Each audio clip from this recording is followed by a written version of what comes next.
Perkembangan multimedia.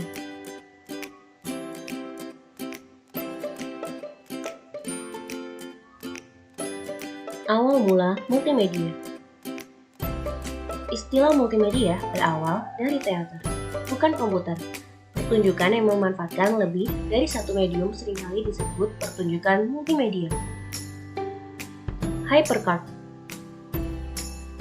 dimulai pada akhir 1980-an dengan diperkenalkannya Hypercard oleh Apple pada tahun 1987 dan pengumuman oleh IBM pada tahun 1989 mengenai perangkat lunak Audiovisual Connection atau AVC dan video adapter card bagi PS2. Setelah tahun 70-an, pengguna mikrokomputer menjelaskan masalah-masalah dan mempercepat penyelesaian pekerjaan sehari-hari, menyebarkan informasi, dan juga dapat menyajikan hiburan kepada pengguna komputer. Dan komputer saat ini bukan menjadi barang yang baru ataupun mewah, tapi menjadi suatu kebutuhan. Ini menunjukkan evolusi dan perkembangan penciptaan teknologi komputer multimedia. Perkembangan multimedia. Penyampaian materi pelajaran semakin efektif sejak munculnya komputer multimedia di lingkungan pendidikan. Secara otomatis, kualitas lulusan yang dicetak akan lebih terbuka, akan teknologi, dan berani bersaing dengan negara maju lainnya. Seiring semakin berkembangnya teknologi, sistem belajar online atau e-learning juga semakin baik digunakan.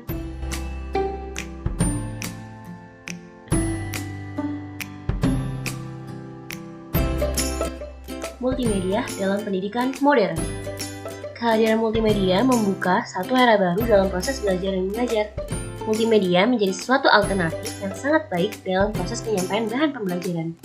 Lebih interaktif dan dapat mempermudah pembelajaran karena didukung oleh berbagai aspek. Suara, video, animasi, teks, dan grafik. Bahkan pengajaran secara online atau e-learning. Multimedia dianggap sebagai media belajar yang berkesan berdasarkan kemampuannya menyentuh berbagai sarana, penglihatan, pendengaran, dan sentuhan. Multimedia dalam bisnis.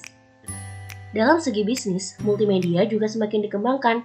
Salah satu pengembangan multimedia di kalangan perusahaan besar adalah dalam bidang virtual learning. Salah satu contohnya adalah perusahaan NASA yang menggunakan virtual flight control dalam praktek atau training untuk para calon astronot.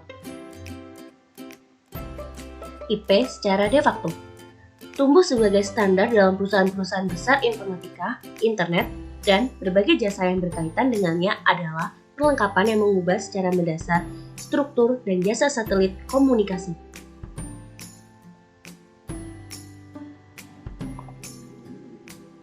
Empat kunci pengembangan dalam internet yang mempengaruhi industri satelit komunikasi. Pertama, kebutuhan kapasitas besar untuk pendukung utama atau backbone internet dan penghubung ISP. Kedua, permintaan akses kecepatan tinggi ke internet oleh pengguna akhir. Ketiga, pengembangan video on demand dalam lingkungan internet.